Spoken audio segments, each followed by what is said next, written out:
ስንቶቻችሁ ናችሁ ባቄላ በጣም ከፍተኛ የፕሮቲን መጠን እንዳለው የምታውቁት? በባቄላ ውስጥ በጣም ከፍተኛ ለጤናችን ጠቃሚ የሆኑ ንጥረ ነገሮችን ይዟል። በዛሬው ቪዲዮ በባቄላ ውስጥ ያሉትን የጤና ጥቅሞችና እንዴት ባቄላ ለስፖርተኞች እንደሚጠቅም እናያለን። እስከ ቪዲዮ ፍጻሜ ድረስ አብራችሁን ሁኑ።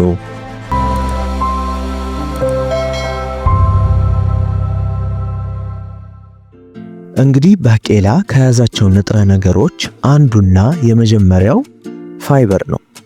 በአንድ ኩባያ ባቄላ ውስጥ 15 ግራም የሚሆን የፋይበር መጠንን ይዟል። የፋይበር ደግሞ ጥቅሞቹን ስናይ ደግሞ ለጤናማ የምግብ የመፈጨት ሂደት፣ ለሆድ ድርቀት እና ደግሞ ፋይበር የደም የስኳር መጠንን ይቆጣጠራል፣ የኮሌስትሮል መጠንን ይቀንሳል፣ የልብ ጤናንም ይጠብቃል። ሁለተኛ ደረጃ ላይ ደግሞ ባቄላ በጣም ከፍተኛ የሆነ ፕሮቲንን ይዟል ማለት ነው። እንግዲህ አንዳንድ ሰዎች በጤና ምክንያት ወይም በውፍረት ምክንያት አመጋገባቸው ላይ የስጋ መጠንን ይቀንሳሉ ወይም ሙሉ ለሙሉ ከአመጋገባቸው ያስወግዳሉ ማለት ነው።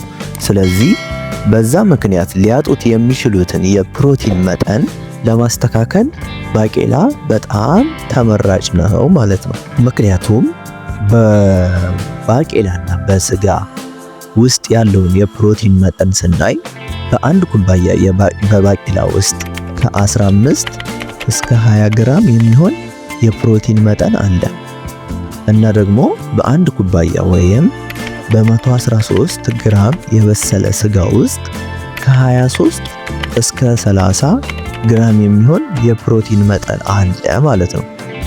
ስለዚህ በሁለቱ መካከል ያለው ልዩነት ሰፊ የምንለው አይነት ልዩነት ስላልሆነ ስጋን ስናስወግድ በባቄላ መተካት በጣም ተመራጭ ነው ማለት ነው አመጋገባችን ላይ።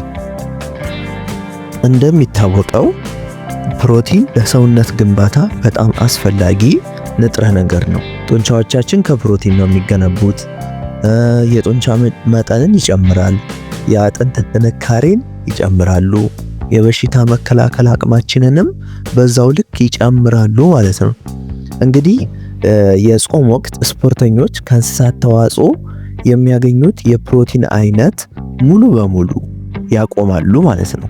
በዚህ ጊዜ ጥሩ የሆነ የፕሮቲን ይዘት ያለው የምግብ አይነት ባለመመገባችሁ የጡንቻችሁ እድገት ይቀንሳል ማለት ነው። ስለዚህ በጾም ወቅት ባቄላን በመመገብ ጥሩ የሆነ የእንስሳት ተዋጽኦ ፕሮቲን ማግኘት ትችላላችሁ ማለት ነው። ባቄላን ለምሳሌ ከጥራጥሬዎች ጋር በመጠቀም የተሟላ ፕሮቲን መጠንን ማግኘት እንችላለን ማለት ነው። ለምሳሌ ባቄላን ከስንዴ ጋር፣ ባቄላን ከሩዝ ጋር ብንመገብ የተሟላ የፕሮቲን መጠን እናገኛለን ማለት ነው። በሶስተኛ ደረጃ ደግሞ ባቄላ ከፍተኛ የሆነ የአይረን መጠን በውስጡ የያዘ ሲሆን እንግዲህ አየር በሰውነታችን እንዲሰራጭ የሚያደርገውን ሴል እንዲመረት ያደርገዋል ማለት ነው። ስለዚህ ስፖርተኞች ስፖርት በሚሰሩበት ሰዓት በሰውነታቸው በቂ የሆነ ኦክሲጅን ወይም አየር በሚሰራጭበት ጊዜ የድካም ስሜታቸው እንዲቀንስ ያደርጋል ማለት ነው። ስለዚህ ስፖርተኞች የድካም ስሜትን ለማጥፋት ወይም ስፖርት በምትሰሩበት ጊዜ ድካም የሚላችሁ ከሆነ ይህ ችግሩ ኦክሲጅን በሰውነታችን ውስጥ በአግባቡ የተሰራጨ አይደለም ማለት ነው። ስለዚህም ይህን የአይረን መጠን ያለውን ባቄላን በመመገብ ሰውነታችሁ ድካም እንዳይለው ማድረግ ትችላላችሁ ማለት ነው። በአራተኛ ደረጃ ላይ ደግሞ ባቄላ በውስጡ ማግኒዥየም የሚባለውን ንጥረ ነገር የያዘ ሲሆን ይህም ደግሞ ለስፖርተኞች፣ ለሯጮች፣ ለኳስ ተጫዋቾች የጡንቻ መሸማቀቅ ችግር እንዳያጋጥማቸው ያደርጋል ማለት ነው። ስለዚህ እንግዲህ አብዛኛውን ጊዜ ስፖርተኞች ለምሳሌ አሁን ኳስ ተጫዋቾች ኳስ በሚጫወቱበት ጊዜ የጡንቻ መሸማቀቅ ችግር ሊያጋጥማቸው ይችላልና ስለዚህ ያን ችግር ለመፍታት ደግሞ በቂ የሆነ የማግኒዥየም መጠን በመውሰድ ይህን የጡንቻ መሸማቀቅ ችግር መቅረፍ እንችላለን ማለት ነው። አምስተኛ ደረጃ ላይ ደግሞ ፖታሺየም ነው። ባቄላ እንግዲህ በውስጡ ፖታሺየም የሚባለው ንጥረ ነገር የያዘ ሲሆን ይህ ደግሞ ለልብ ጤና፣ ለደም ግፊትን ለመቆጣጠር ይረዳናል ማለት ነው። በስድስተኛ ደረጃ ላይ ደግሞ ባቄላ በውስጡ ዚንክን የያዘ ሲሆን የበሽታ የመከላከል አቅማችንን ይቆጣጠርልናል ወይም ደግሞ ይጨምርልናል ማለት ነው።